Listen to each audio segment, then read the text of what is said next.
লক্ষ্মীপুরে ৭০ বছর বয়সী নূরজাহানকে ঘরে আটকে রেখে নির্যাতনের অভিযোগে চাঞ্চল্য ছড়িয়েছে এলাকায়। অভিযোগ উঠেছে তার এই নাতি লিমন ও নাতবউ তানিয়া বেগম দীর্ঘদিন ধরে তাকে শারীরিক ও মানসিকভাবে নির্যাতন করে আসছিল।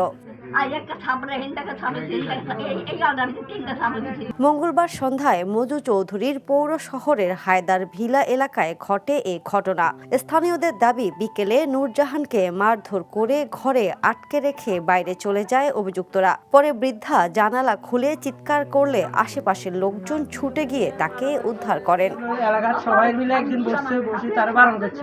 বারণ করার পরে সে আর প্রকাশ্যে মারামারি করে না, সে রুমের ভিতরে আটকে রাখি নির্যাতন করে। জানা যায়, স্বামীর মৃত্যুর আগে সম্পত্তি নাতনির নামে লিখে দেওয়ার পর থেকেই নূরজাহানের ওপর নির্যাতন শুরু হয়। বাড়ি ছাড়তে অস্বীকৃতি জানানোয় বারবার হামলার শিকার হন তিনি। বিষয়টি নিয়ে একাধিকবার সালিশ হলেও পরিস্থিতির উন্নতি হয়নি।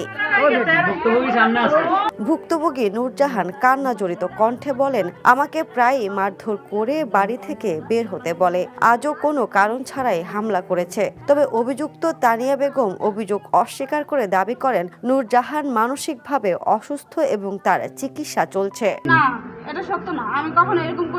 ঘটনায় এলাকায় ক্ষোভ বিরাজ করছে।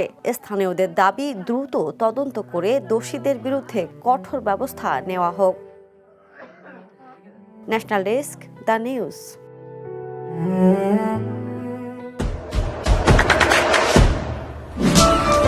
দেশে দেশে সবার সাথে দ্য নিউজ।